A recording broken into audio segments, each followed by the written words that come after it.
I want to welcome each and every one of you to this evening's Zoom meeting. We're really excited to be able to do this and very encouraged by the number of participants who have come. I want to start by introducing ourselves. I'm Leo. Okay. And I'm going to introduce some of the staff that has joined us this evening. We have Gary. We can't see you, Gary, I don't think, but why don't you just put your camera on and wave. Gary and Beth Weens are facilitators with us. The ones that you're seeing right now sitting outside, that's Nadia Ivanchikov. Wave, Nadia. Hi. And Gary and Beth, we're waiting for you to come in. While we're waiting for Gary and Beth to come in, we have Isla Hartman. I can see Isla, she's waving at you now. And we also have Dr. Michael Wagner. He's our executive assistant, and he is everywhere we are, it seems like. Mike, put your camera on and give us a seat, give us a wave. Where are you? Actually, Leo, I don't know what's going on for you, but we can actually see Gary and Michael. Okay, yeah, Yeah. not happening here at all. I guess unless they're speaking, it doesn't come up. Okay. Well, if you have it on the speaker mode, then you will only see somebody speaking. Up in the top right-hand corner, choose gallery view, and then you'll be able to see everybody at once. Yeah, but then there would be 2 pages still, so you might scroll through the pages. That'll be a little bit crazy. Okay, and we also have Paul Shukai. You can see, I can see Paul. Paul, say something in wave so you can come in the middle of the screen. Paul is our IT manager, and he's decided to join us tonight so he can see the other side of the world that he lives in, which is actually using the stuff that he and the team are responsible for putting together. I think that just about does the list. I don't know if you did see Gary. They didn't say anything. I didn't see him, but I hope that you did see Gary and Beth. Good. I want to just, again, start by just reviewing a little bit what happened last week. Unfortunately, I neglected to record that one, so we have to tell you that we spoke a bit about school. The title of it was To School or Not to School. And what we addressed is the fact that every one of us, I think since time began, that started home educating, basically brought elements or all of the school home. And the reason is quite simple. Oftentimes it's the only thing we know. And even when somebody tells us about home education, we're kind of mystified because we tend to measure what these people are saying by what we've experienced, and most of us are some total experience in education has to do with school. So we addressed how school is a great place at school, but that bringing school home oftentimes, well, not oftentimes, most of the time, simply does not work. We did talk a bit about the different options that parents have to educate at home. Now, we're going to call it home-based learning. Home-based learning actually comes in 2 formats. Home-based learning is either school-directed, which includes things like shared responsibility, that used to be called blended. It also includes online learning, distance learning, part-time learning or whatever. If the school is involved, if a teacher is involved, it's school directed. What most people are looking for is an alternative to that. And the alternative is where instead of having school and school in authority, it's the parents, and the parents are in authority and they choose the programs for the children. So that would be what a lot of people call homeschooling. Now we're going to separate homeschooling into 3 pieces.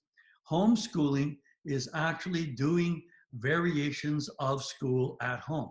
You can be disconnected from government programming, but still be homeschooling. There are certain programs that have grades 1 to 12, all the subjects, and if you're following that, you're still actually doing school, even though it's not the school or a school teacher that's directing your program. You're still having someone else decide what the children will learn and when. So programs like Rebecca, Bob Jones, ACE, CLE, Alpha Omega, there's a whole bunch of them that actually have a full litany of programs in all grades. And if you're doing that, you kind of still are homeschooling, albeit that you're actually separated from the school and you're still in authority. Then we have what we call home education. And home education is when you kind of start breaking free from using a particular, all subjects grade 1 to 12 programs. So you may still be using grades, still be using subjects, and you will, but the difference here between home education and homeschooling is that you could be using one program for math and something else for English and an altogether different thing for science, and you might not even be doing any social this year and so on. So that's more of a home education. And the nature of our topic this evening is the, I don't want to say the extreme, but it is true home education.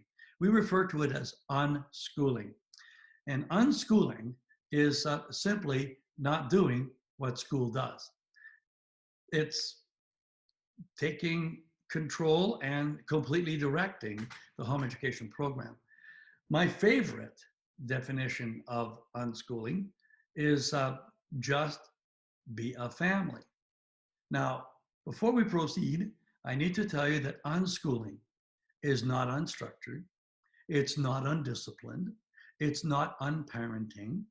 It's not anything really. It's just unschooling. It's an alternative to school, and I must admit, an entirely new paradigm of thought.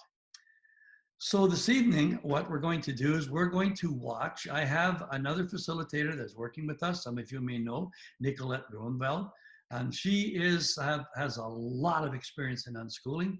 Even had an unschooling school, if you can believe it. She'll explain that to you. And she could not be here this evening. So I asked her if she would put together a bit of a video, and indeed she did. So what I'm going to do here now is I'm going to screen share, and we are going to watch this video brought to us by Nicolette Groenveld on the topic of unschooling.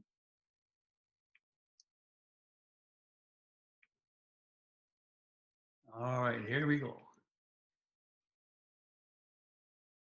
Good evening, everyone. My name is Nicolette Groenveld, and I'm a facilitator with Education Unlimited. I'm afraid I can't be at the meeting tonight, but Leo asked if I would make a recording about unschooling because I have a bit of a unique experience with it.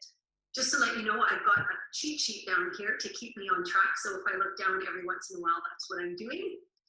So to give you a little bit of background on me, I taught in the public school system for 10 years. I was a French immersion teacher at the junior high level. And during my 10 years, I became completely disillusioned with the education system, so I quit teaching. During my teaching time, I had actually heard about the Sudbury model of education, which is actually a democratic unschooling school. So I thought that was a pretty interesting concept. So after I quit teaching, I decided I would open one of those Sudbury schools myself. And I did that, and I had a Sudbury school here in Edmonton for 6 years. So during that time, I got to experience a whole, basically, house full of students ages 4 through 19 who came to our campus every single day and just unschooled together all day long. So all they did all day was pursue their passions and interests and just do whatever they felt like doing. When my school closed, very sadly, I worked as a facilitator for Leo, and during that time I got to meet with families who use a whole bunch of different approaches of unschooling. So that was a really interesting experience as well. And then from there, I went on to unschool my own daughter, who is now 14. So what exactly is unschooling? Well, there's nothing really exact about unschooling. The only thing I can really say is that at its core, it's an approach to education where families help their children to become educated in a way that aligns with their values and their beliefs about how children learn best. Unschooling also allows families to teach their children what they feel is truly important for them to learn. So what does unschooling look like? Well, unschooling can be as structured as a schoolroom type environment where children have a set curriculum. In order to be unschoolers, it would be non-government programming. So families would use alternate textbooks, workbooks, tests, that kind of thing that students would work through over a period of time. Unschooling can also go to the complete opposite spectrum where it's really a complete kind of free thing. So there's no workbooks, there's no textbooks, there's no tests, and children just basically pursue whatever they're interested in. They get enrolled in different activities or just pursue things however it works for them to do that. So on that note, unschooling can actually be everything in between the super structured and the completely free.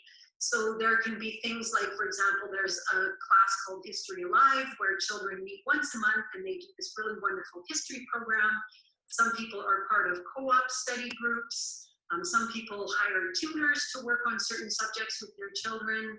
Some people take activities with their school board. Some people just organize things like park days. And then there's people like me. I told my daughter that she has to learn certain basic math concepts. And once she has those mastered, she never has to touch a math book again in her life. And I also told her that there were no other set curriculum requirements, that I figured that life would take care of the rest. And since she's a voracious reader, she gets so much information in that I actually feel like I made a pretty good call for her. So unschooling can also look like going on field trips, going to museums, art galleries. It can even include going and visiting other countries. Unschooling really kind of is based on the idea that everything is learning. So everything you do in life teaches you something. And so it's not this idea that you have to just have books or you have to just have a certain program. It's a lot more flexible than that. So if you're participating in this Zoom meeting, you are probably considering unschooling. So I would like to offer you some questions to think about as you're working with your decision. If you're one of those people who wants to write things down, then grab yourself a pen and paper and I will slowly go through these questions.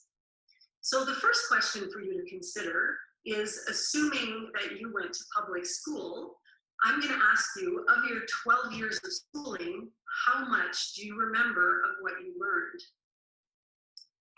The name Robert Kiyosaki might ring a bell to you. He is best known for the book that he wrote called Rich Dad, Poor Dad. But actually before that book, he wrote a book called If You Want to Be Rich and Happy, Don't Go to School.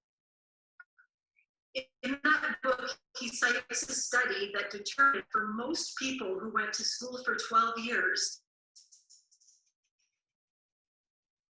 they remember all the other things I could have been doing during the time that I was spending learning things I was never going to use or remember in my life. I just think, wow, it could have been a lot more exciting those 12 years. So along those same veins, my question number 2 is, of those 12 years of schooling that you did, how much of it do you use in your day-to-day life? How much of what you learned was practical? How much of what you learned was meaningful? How much of what you learned was actually interesting to you? How much of what you learned kind of put you on fire and made you want to learn more? So those are things to consider as you think about what your child should be learning. And that would be my question number 3, is to sit down and really think about what information and what skills do you feel your child should learn in order to be a functional adult later on. So what do you think your child actually needs in today's world? Does your child need to memorize the population of Brazil in order to be a functional adult? Does your child need to have certain basic math skills? Maybe a good idea. You know, would it be helpful for your child to have a second language? Do you plan on traveling? Or all those kinds of things that you need to think about and say, okay, what do I really think is important for my child to learn? Once you've thought about that, I would think about the question, what drives you to learn and what drives your child to learn? So I know for myself that curiosity often drives me to learn new things, but also it's a matter of it's information I need, or maybe it's something that I have to learn because of something in the workplace. So there are lots of things that make us want to learn, but it's really important that there is some kind of internal motivation, because otherwise people just go through the motions and then they maybe memorize, regurgitate, forget, which is a lot of what I saw in the public school system. So you really want to find ways to learn and things to learn that are going to stick because they're important and they're meaningful. Another question for you to consider is, when is your child happiest, most creative, and most productive? So your child has already probably got a lot of things that he or she is really interested in learning. And most likely, what I've seen with children is that when they're super interested, you can't stop them from going after what they want to know about. And so that is the ideal. That's what really makes children love learning and want to continue learning. Then the last question I have is one that is usually a big concern for people when it comes to unschooling, and that's the question of post-secondary entrance. So if I were to tell you that generally for unschoolers, entrance into post-secondary is easy. So if I told you you could take that concern off your plate, would there be any other fears that you have about unschooling? So on the Education Unlimited website, there's a lot of information about post-secondary entrance. So if you have any fears around that, you can go look up that information and it will tell you all kinds of really good news kinds of things so that you don't have to worry about that anymore. And then just think about if there's anything else that you're concerned about as far as unschooling. And whatever other questions you have, you can reach out to Education Unlimited, the facilitators, look up on their website, and you will get answers to your questions. So kind of summing things up, I would say that unschooling is a really beautiful world of freedom and flexibility. I have seen absolutely magical things happen with children, youth, almost adults, who are given freedom and responsibility and who are allowed to pursue their passions and interests. They are absolutely awe-inspiring. They will go after things that you never thought they would go after. For example, I've watched kids learn math when they were totally not interested in it, and nobody told them to learn it, but they realized that in order to pursue one of their passions, they had to have that, and so they simply buckled down and learned it. I've also seen kids, for example, there was a girl who was 8 years old and her mom was really concerned because she hadn't learned to read yet. And then almost overnight, it seemed like she knew how to read. And when we asked her how she learned to read, she simply said, I just did. And when we said, well, why did you learn to read? She was like, well, I needed to. And it was that simple for her. And I have so many other stories of amazing things that unschoolers have done, but I don't have time to go into those here. So I will simply say that if you fully support children in an environment where they are free to learn what they're interested in, and they also have a balance of responsibility, you will truly get to see how amazing children are. And you will get to see that they truly have everything within them that drives them to learn, to grow, and to achieve their fullest potential. And on top of everything else, they also are vibrantly happy. That's it.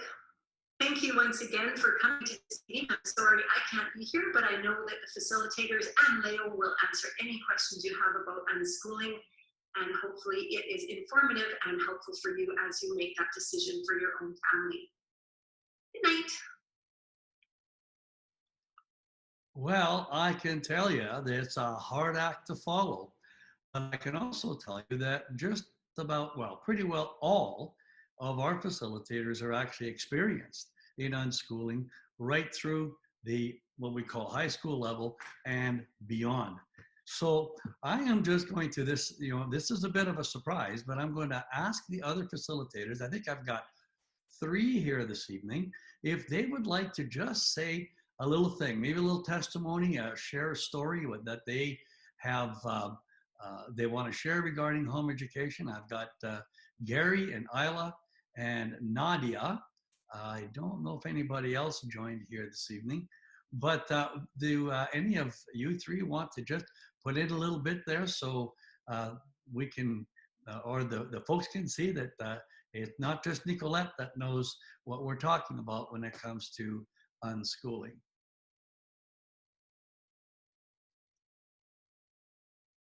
Don't be shy. All right, Nadia, I know you want to talk. You're next. We were just listening. I have my son sitting next to me. He asked not to show him, but here he Hi, is. David. So we got stuck on the message that unschooled kids still can go into post-secondary education, because this is our big thing right now. David, being 15, just got a letter of acceptance to University of Athabasca. Woohoo! And he has been unschooled since birth. We never made him to do things that he was not ready to do, except math, maybe. And I'm on this with Nicolette. Like, there are some boundaries that we parents have to set, because that makes us more comfortable. And that's perfect, because if we're doing something that we're not comfortable doing, then it's not gonna work. We have to be comfortable. Our children have to be comfortable. We need to meet at this golden place where it makes us all happy. And another thing I always want to drive home when I talk about unschooling with people is that whenever we're trying to teach your children something and you find yourself in a power struggle, that's the place to stop and go back and start all over. Because power struggle is a good indication that it's not working and you're not doing it right. So step back and start again. Choose something different. Maybe drop it for a while. Maybe switch. Maybe ask your kid what is it that is not working, but don't continue the struggle. All right, thank you, Nadia. Isla, I'm going to put you on next. I loved Nicolette's video. That was amazing. She Wasn't it? Yeah. pretty much covered it. And Yeah. I agree with her that unschooling can be on a spectrum.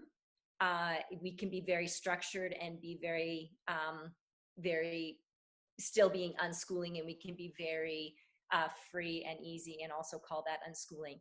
And so how we raised our kids, I think, was somewhere in the middle, probably leaning a little bit more towards the unschooling. And it was a delight to watch our kids follow their interests. And there's this magical moment where you're the parent and you're working hard to get your kids reading or getting them to have that basic math or whatever it is that we want them to have, those basics in those first years or whatever. And then there's this lovely moment where the roles reverse and our children become the teachers, and they teach us things that we never knew, or that they take us places that we didn't ever think we would go on our own, because they're following their passions, they're following their interests, and it's so exciting to get behind that. And I call it leading from behind. So I'm still the parent, and I'm still the authority in my home, and I'm still directing my children's education, but they're leading the way, and I'm just adding fuel to the fire. I'm just putting kindling on the fire that's already within them. And it's so exciting to watch that. And we obviously didn't do it perfectly. And there were moments where I was determined that my kids were going to learn certain things, or I wanted them to go certain ways. And I pushed and pushed and pushed. And then my wise husband would say, I think we need to let this go. And so it's a learning process, and it's a journey. And when I was in the midst of it, I wasn't always comfortable. I'm like Nadia. I definitely wasn't always comfortable in the midst of the journey. But now that I'm through the journey, and we've taken our 4 children through that and on through university without any government programming, any high school accreditation, any of that kind of stuff, it's so possible. It's so doable. And now that I'm on the other side of it, and I get to talk to dozens of families every year as we facilitate and get to encourage them, I can tell you that it works. And I can tell you with confidence and retrospect that this is such a great and amazing journey. But when I was in the midst of it, I had moments where I was ripping out my hair. I had moments where I didn't believe it. I had moments that I didn't know it was going to work. So it's easy to say in hindsight, hey, this is amazing and it works, but it's amazing and it works. That's all I can say. Yeah, it's a fabulous journey, and I think our kids are better for it, and they definitely know what they're interested in as adults, and they definitely know how to do life well. They've got the things that have set them up, for sure. Thank you, Isla. Gary, are you there? I can see it, but I can't see you. Are you going to talk to us next, or am I going to be the next? I am here. Can you hear me? There we go. All right. Give Yep. us your little bit on unschooling. Well, we have 4 adult daughters and a son that's in process yet in regards to where we're at with the home education. Our daughters were more in the sense that they wanted to be wives and homemakers, and so that was kind of where they set their goals and the things that they wanted to do in regards to those things. Our oldest, though, she was into her music, so she took her violin and piano and became a music teacher in terms of the skills that she had. She's now married. We have 2 grandchildren there and expecting a 3rd one. And that was kind of where her goals led her and those kind of things. So it's not always into a post-secondary career mindset in regards to where our kids are. Our second daughter was more into the photography, and so she set up her own photography studio and was doing portrait photography, and she met a young man that was into video, and now they're just finishing off their 3rd feature film in regards to that, which will be released here fairly soon this summer, called Mayflower 2. And so those giftings kind of led to coming alongside her husband in regards to the things that they do together now as a family. The other 2 aren't married yet in regards to where they're at, and so one is into more of the writing and the drama. The 4th one is into more of the desktop publishing, and they've set up an online store that they have for resources for home education as well, and called Merchantship. And they some of the resources that they've found from other homeschooling families and that they've enjoyed over time, they've made available to other homeschool families as well. And so that was kind of our journey. It wasn't really so much of the sort of academic journey in regards to headed off to university in that sense, but they're following the things that they love to do and being part of a family in that sense. And I think that's probably, like Leo says, is his favorite definition in regards to unschooling is just being a family and being able to share life together in regards to those kind of things, and learning together in regards to what kind of motivates you and sparks you on and gives you that kind of zeal and zest for the life every day. And so you're ready to get up in the morning and tackle that as well. It's been very interesting to see how those things have developed. It's not something that you can kind of lay out a plan for in regards to that. Very much step by step, and as they begin to make their own decisions and see where they're going. Also from a biblical perspective, to see the points where God has a role in that as well, and to come alongside our children for them to actually begin to understand that God is real and cares about them and their lives and their life decisions as well. So that's very much a part of unschooling for us in that regards as well. And still on that journey with our son, and he's into some of the other things in regards to some of the editing and videoing as well. I guess it kind of, because that's where some of the other family is, and he seems to be kind of finding his niche there a little bit in regards to what he's doing. So that's kind of our journey in regards to what that was. And we're just glad that we had the freedom to be able to let our kids explore their interests rather than having to set them down and say, okay, you're going to take this prescribed course. And then after you're all done the prescribed course, you can start to think about your interests. So that was kind of where we were at in regards to how it worked out for our family. Thank you, Gary. All right, we'll see if I end up getting my face in there now. I'm not sure. I'm not there yet. All right. Okay. No, that's fine. Okay, maybe I could put this guy on. All right. I don't know, Gary, you're still front and center in our screen. Maybe just shut your video off for a bit. You know, everyone's screen is going to look different, Leo, depending how they've got it set up. Okay. Not everybody's seeing the same screen you're seeing. All right. Okay. So everyone can see us that we're talking now? Yeah.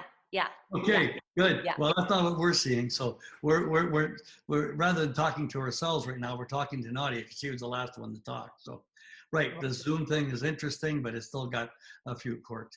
We started home educating. Actually, we're among the province's first home educators, and being a public school teacher, and there was very, very few. You can put all the homeschoolers of the province basically in a very small room in a hotel, which is what was happening back in the late 80s. And needless to say, as a public school teacher, I brought the school home. And my wife is also a teacher. We just adopted school and brought it home. It was wobbling. There was no doubt that at first it felt okay. Then when we found ourselves saying that we had to get report cards ready because it was November, and we realized that we were reporting to ourselves, we started questioning what we were doing. That started our journey from going from homeschooling to unschooling. And then, of course, being involved in the education industry for 45 years, I've seen both ends of it. I help high school students get their high school credits and diploma for 25 years. For the latter part of that, I was helping my children to be comfortable in their own skins and to stay away from the credits and diploma. So here's a high school teacher helping, children get diplomas by day, and helping my children not to get diplomas by night. It was an interesting journey, to say the least. We have been in hundreds, actually, let's face it, thousands of homes, and we have seen unschooling. It is truly, as Nicolette pointed out, almost magical at times. I've seen students learn to read absolutely overnight. I've seen 12-year-olds can hardly wait to turn 13 so they can go to university. It's just, there's no end to the possibilities. What will help you understand what home education is, or unschooling is if we simply ask a few questions. And I know that Nicolette asked quite a few of those. Have you considered the fact that your child is absolutely 100% unique in the entire universe? Yes. Apparently, each one has its own fingerprints, and we have our own irises. Matter of fact, we all hear of this latest software called facial recognition. There's 7 billion people on Earth, and we're all looking different. How is it that we can actually think that we could put them in a room with a single teacher, offer them all the same program, and expect them to actually develop? We didn't create a herd. Moms and dad created children, and each one of them is unique. The best way to address their individual gifts and talents and abilities and interests is to let them sort of be in control of their education. We still have to parent them. We still have to look over. But oftentimes, if we allow the children to go with what really interests them, we find that most of the time, our best technique is to get out of their way. And you'll certainly find out that they're learning because they're so enthusiastic. They'll be coming back and say, did you know this, Mom? Or did you know this, Dad? And it's really, really lots and lots of fun to see. This morning, I ended up talking to a lady who was really struggling with what to do. And she's saying that they tried to make the school work with all the changes this spring. The children were all sent home. She tried in desperation to make her child follow the school directives. And she said it was an absolute failure. She said all she wanted to do was read books on animals, watch videos on animals, do things with animals, go out and see animals. That's all she wanted to do. And I said, probably headed for a career in veterinary medicine or something to do with animals. And the lady was stunned by that. You know, one of the big advantages of home education, generally speaking, whether we're homeschooling or home education or unschooling, is that the children have something that those of us who have gone to school have taken years to recover from. We were never allowed to be comfortable being ourselves, to be comfortable in our own skin. And we took years to get past the things, the names that we were called, the expectations, the unreasonable expectations that people had. It took a while for us to simply be able to enjoy what we were doing. In fact, if you consider that there is only 2 possible careers, that is the right one or the wrong one, then you can say that within each career, within each job or career, there are 2 types of people. Those that love what they're doing and those that really don't. And the reason is because those that love what they're doing actually end up finding the place that just fit who they were, what they like to do, their interests, their abilities. People who really don't do math aren't going to be engineers. Now, we still need some basic math skills, and that's something we all know. We need some fundamental skills. But what we emphasize in unschooling is not curriculum. We emphasize skills and interest. So in other words, we develop the skills and we let the children play with their interest. Schools are famous for trying to make strengths out of weaknesses. In the process, they end up making weaknesses out of strengths, resulting in their world famous mediocrity. In a home school or unschooling environment, we allow our children to soar with their strengths. And indeed, we teach them to manage their weaknesses. And again, as I mentioned before, they're comfortable in their skin. And if they're comfortable being who they are in the most loving, most caring environment ever created for children, called the home, then you will be amazed at how that strengthens your family and how wonderful it works together. Okay, well, we are at 7:46. We did start a little bit later, but we are going to entertain questions. Now, probably, excuse me, the best way to do that is to chat those questions. Just type them in, because if we have quite a number of participants this evening, and I don't think we're going to get a chance to answer every question. So what we'll do is we'll keep an eye on the chat thing here, and as you put something there, we'll be able to answer the questions. Okay. We have somebody who just said, are there any provincial exams that is required at any specific grade level for us to align our children's education along the way? Well, the answer to that is, I have to actually answer the question with a question, and that is, align our children's education to what? If we are leaving the school because the school doesn't work, then I dare say we don't want to align with something that doesn't work. The reason why you're even entertaining home education is because you've already determined that there's something wrong with school, or your child just isn't fitting that particular model for education. So now there's no need. As a matter of fact, you would want to avoid aligning with that. So that's the first answer to that question. The second one is that no, there's many a student who have gone through their entire basic education at home and never written an exam. Now, incidentally, test writing, exam writing is a skill that I recommend you teach the children later on. You don't have to worry about testing them when they're little. You can see that they're learning their lessons. But later on, it would be a good idea to get a bit of skill in test writing. So no, there are no provincial exams required. The only time there is provincial exams required is when you follow the provincial curriculum. And you got to remember that that curriculum is designed to be delivered by a certificated teacher in a classroom of 20 to 30 to 40 students. The teacher doesn't have the luxury of watching or knowing what every child is doing. So the only way to measure is through examination. So no, there are no standard exams at all. Okay. How do I start the process? How do I start the process to get my 3 kids, 10, 12, 14, into unschooling? and thanks for tonight's meeting. Well, you'll love this. I'm going to teach you the most important word for unschooling here, and I might even get you to repeat it, but at least repeat it in your own mind here, and it's relax. Let them go.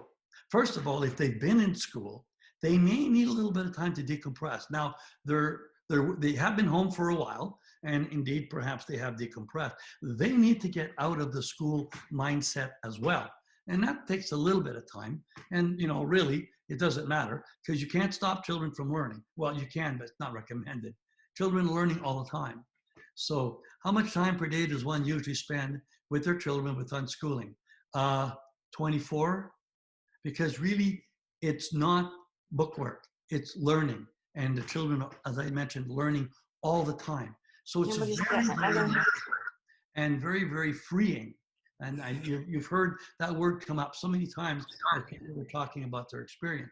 It's very freeing for them to be able to just let the children learn. Yeah, you still want to direct them, but they're learning in keeping with what they have. So there is no time limit.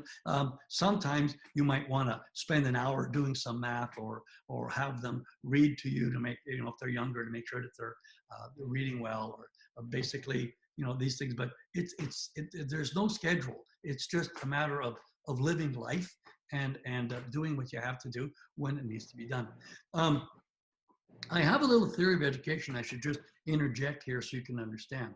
I believe that we as human beings are created to learn what we have to learn, to do what we have to do when we need to do it. You heard testimony this evening of children who learned their math overnight or learned to read overnight or suddenly had to learn their algebra as much as they hated it when they had to, but they needed algebra in order to get into the program of choice. When they determine that they have to do it, they will. Here's the secret. The only thing that you know today, the only thing that you have learned and still remember is what you taught yourself. The school maybe provided opportunities for you to learn that. If you took an interest in it, you could have taken that and taught yourself. But if I gave you an example here, is that let's say we went for a walk and I showed you all the different trees that are growing in this area. I gave you the name, I gave you the genus, I gave you the species, and then I said you had to learn all that because there's a test on Friday. Could you learn that? Yes, you could. How would you do on the test? Probably very well. If I gave you that same test in 2 weeks' time, how well do you think you'd do? And if I gave you that test years later, how well do you think you'd do? If, on the other hand, you took a special interest in the trees and you wanted to know those names and you wanted to know their scientific names, the genus and species name, you would still be remembering that 40, 50, 60, 100 years later because it's something that you taught yourself. The other thing you have to understand about learning is that the reason we forget is because there is no practical application. Folks, it doesn't matter whether you're listening to a professor, a teacher, a preacher.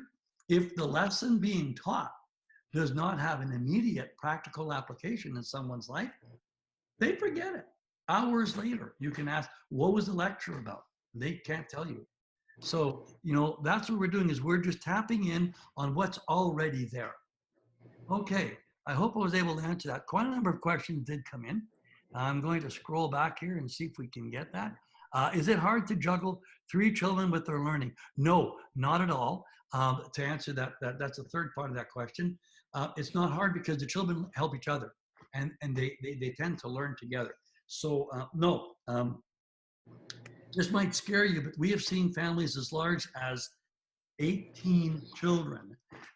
We've got families, one that we've been with forever, they've got 14 children. And they've unschooled throughout. And the children, most of them are grown up now and they're all successful in their world.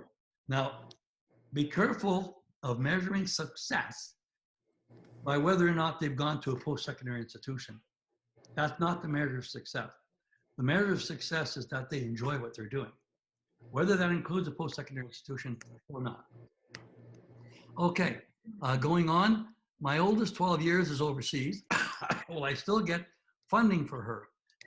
Government is aware of her being away. She will be gone 1 more year. You better give us a call on that one and we will talk to you. But generally speaking, And of course, there's all kinds of extenuating circumstances. The student has to be on Alberta soil in September in order to be able to qualify for the funding. However, there are other extenuating things, so we're not going to get real deep into this, but if you want to give us a call, I recognize the name, you're one of our families, we'll be happy to answer your question for you privately. All right, is there any resources to help with guidance so a person can get an idea of what to expect in a day-to-day scenario? And is there a special setting for your students that is recommended? Okay, 2 questions there. Let me tell you, there's lots of resources out there, very, very many resources. Again, as Nicolette alluded to, there's many, many things on our website that are addressing unschooling.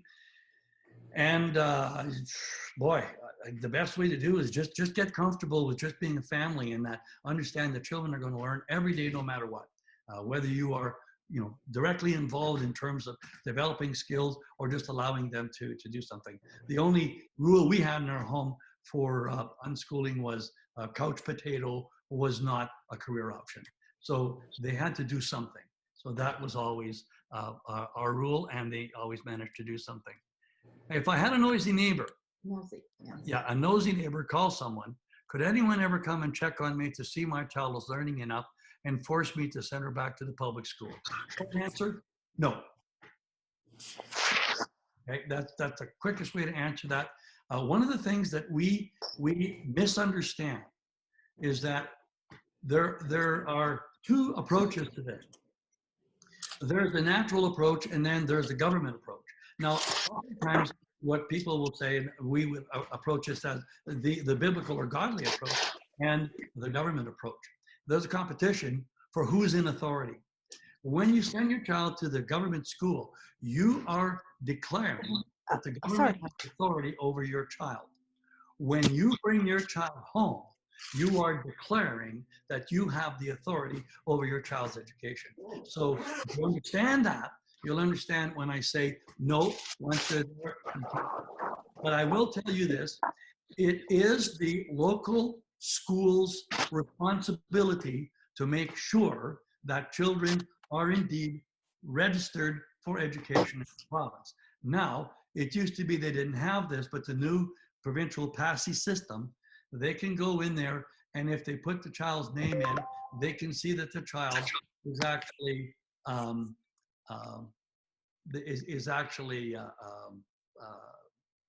sorry, I got distracted there with a quick thing, that the child is actually registered, yes. Registered. Okay, now, sorry, I'll get back on track.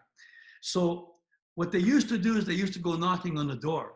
You need to understand that if you have the authority over those children, the only answer you need to give anybody, and I don't know this ever happening in the 30 years, 35 years we've been facilitating. I do not know of a single case where some bureaucrat knocked on a door and had you answer to them. But if that was to happen, your answer is, I've accepted the authority and responsibility for my children. Thank you very much. Bye. And you owe them nothing more. Okay. And incidentally, the lady who asked that is a standard belief when we get started. As a matter of fact, when we started 35 years ago, us dads used to get together and talk about how we would support one another's families in the event that one of us was made to go to jail for home educating our children. That was over the top melodramatic thinking. We just simply did not fully comprehend at the time that we have the ultimate authority over the children.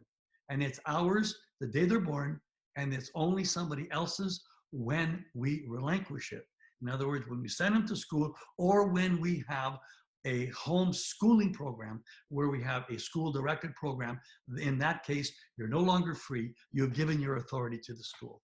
I hope I didn't get too deep into that, but that should answer your question.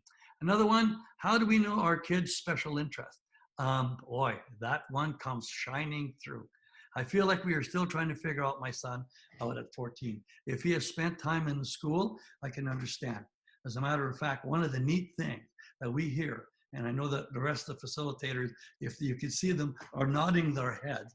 the neat thing that we hear is that it's been such a privilege to get to know my child.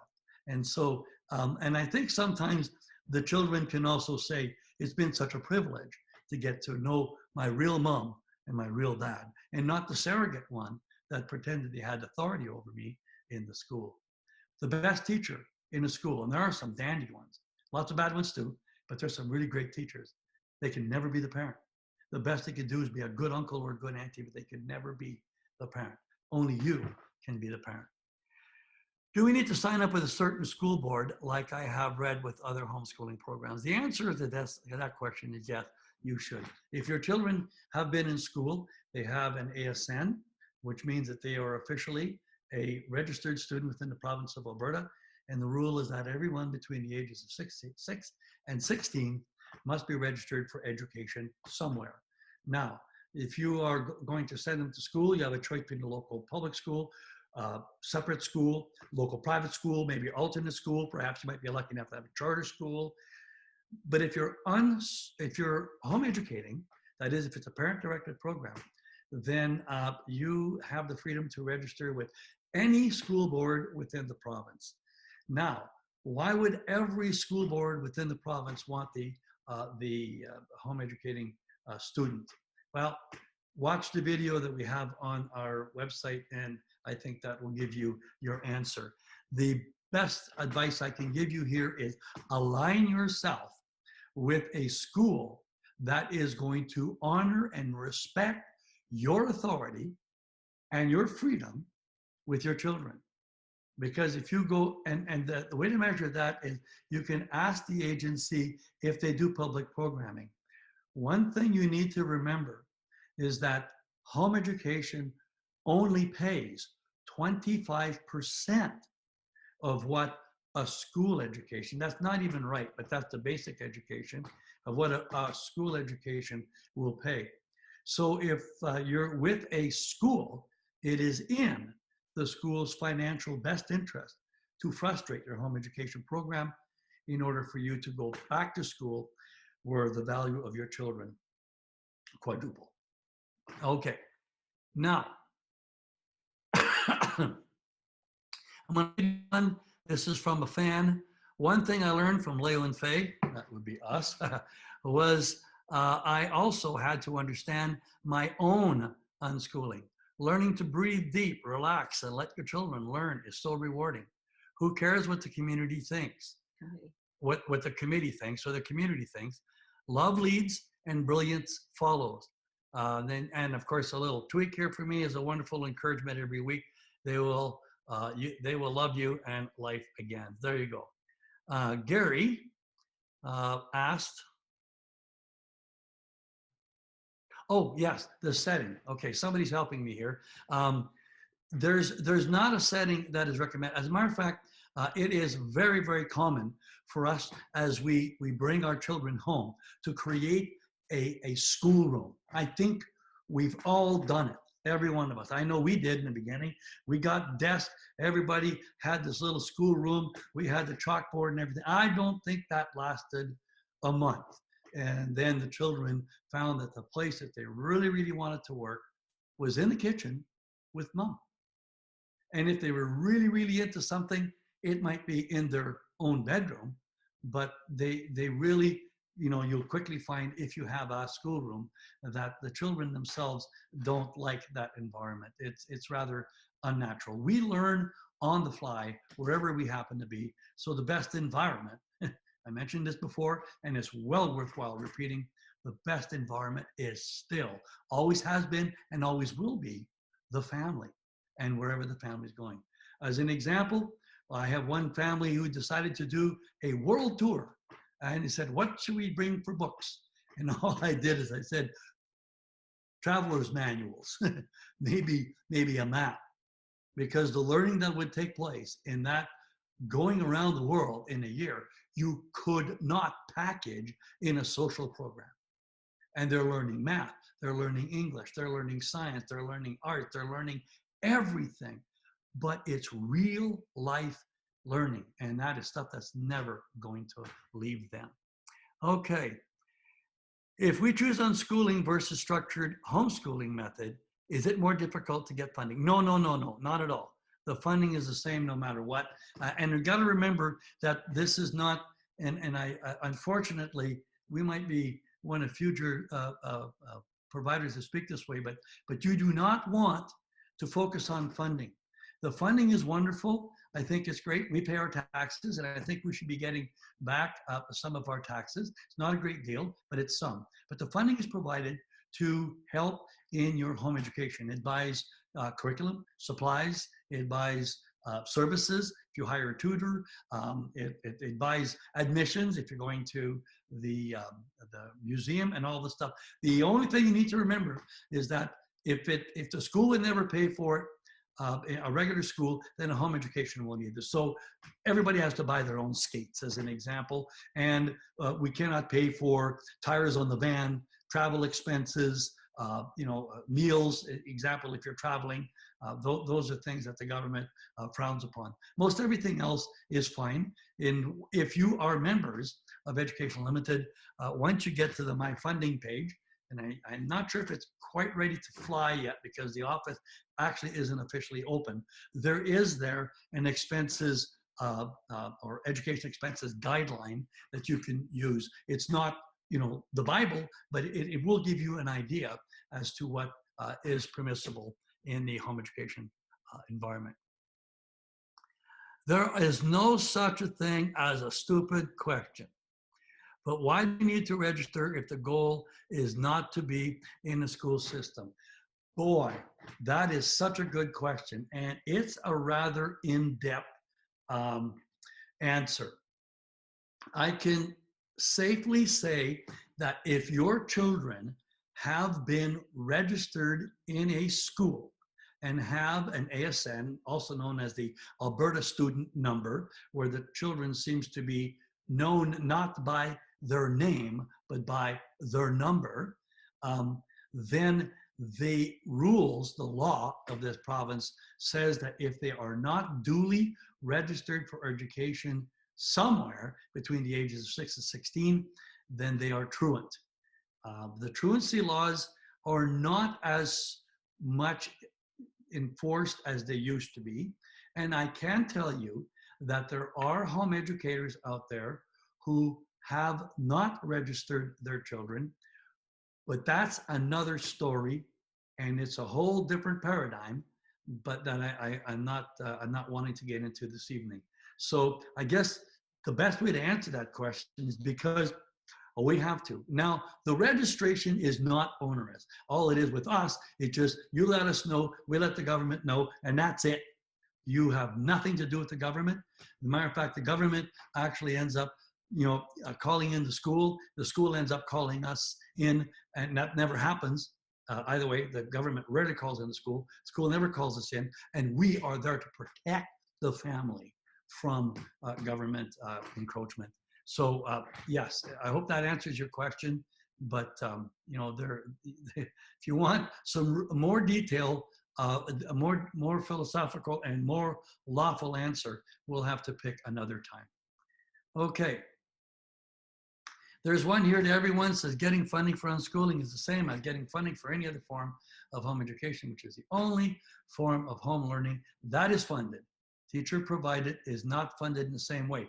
Now, teacher provided, this is it. You've heard of shared responsibility. I want to explain this to you so some of you understand.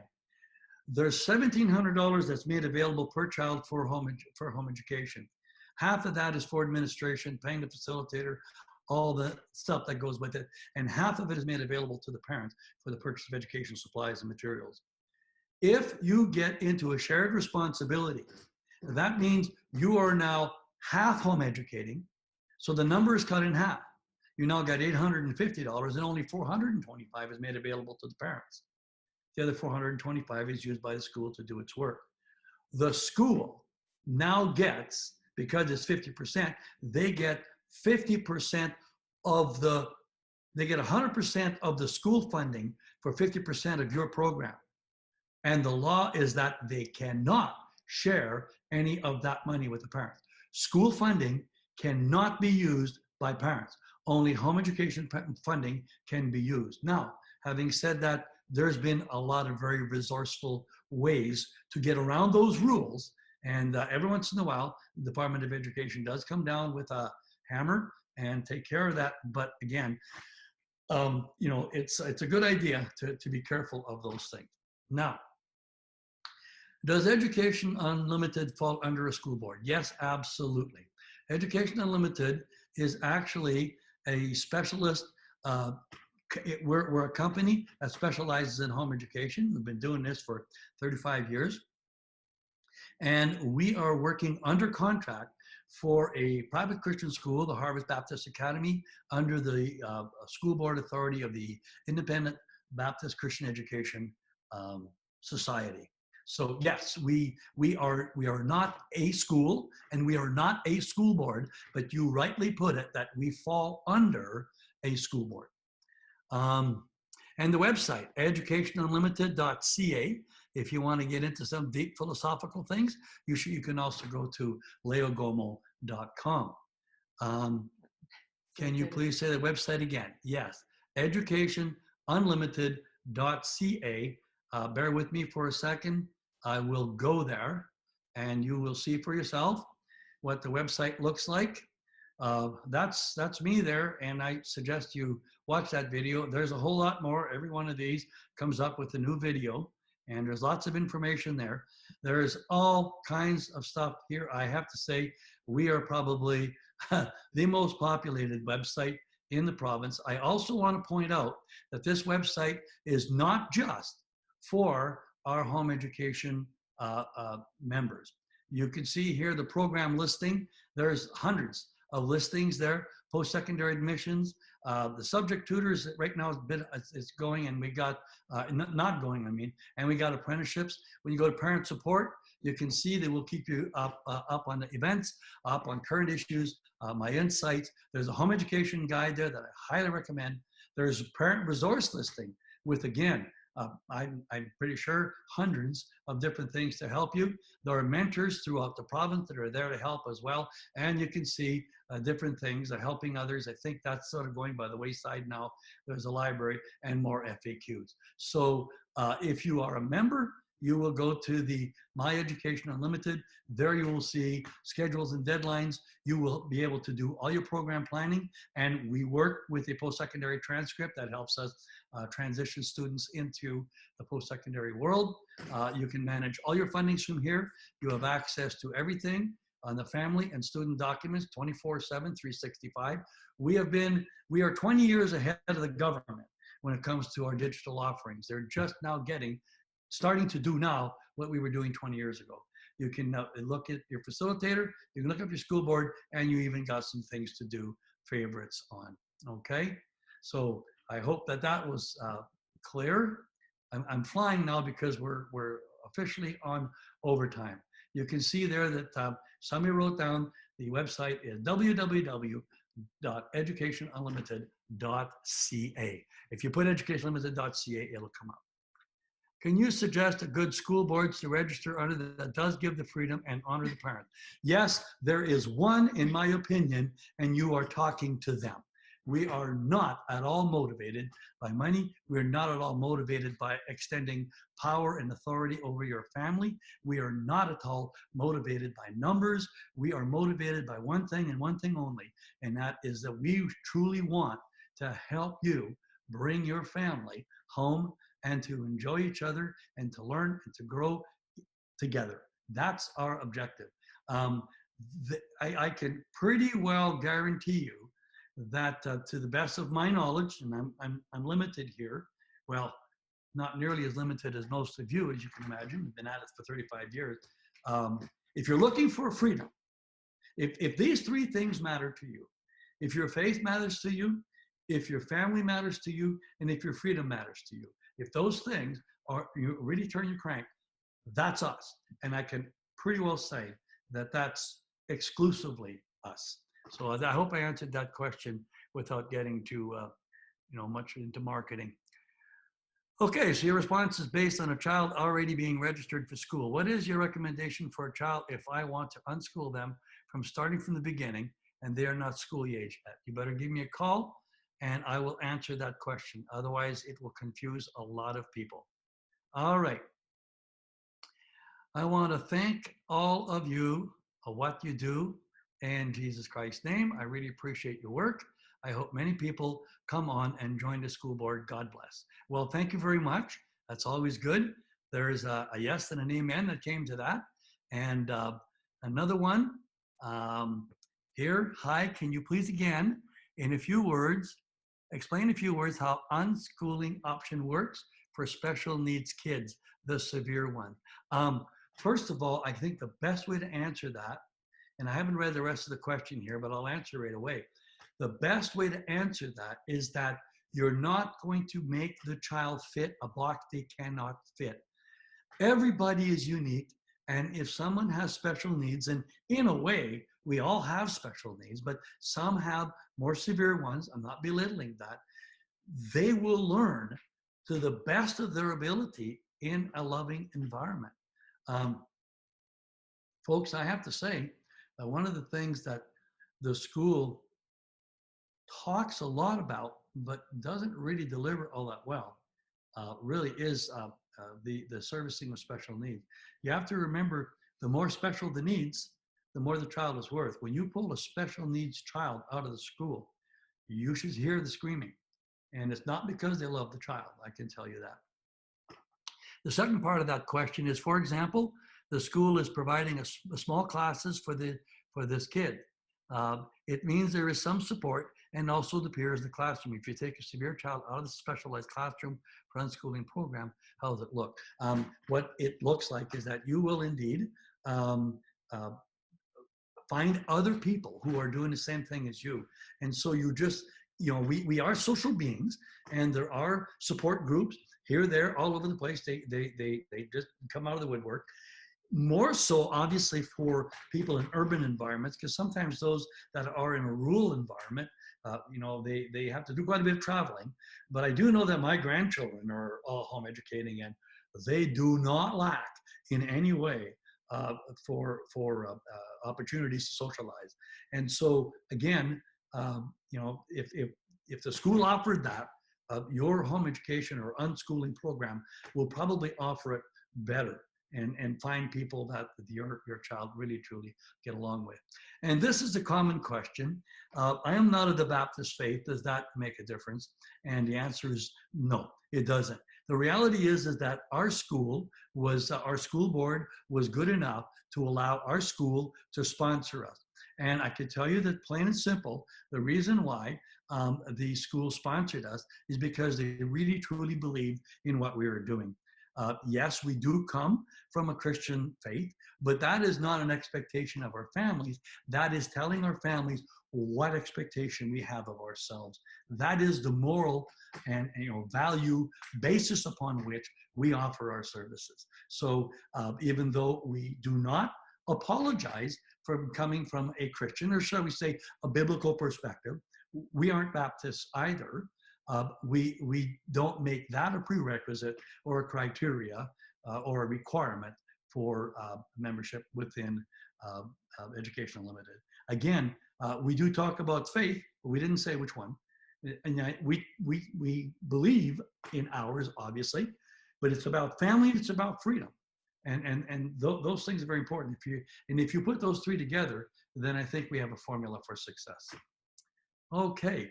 I think I have exhausted the question. Thank you, everyone, for the questions. Thank you for participating this evening. I thank you for being patient with us, because we did actually go overtime. And I wish you all the very, very best in your home education ventures, be it with us or with someone else.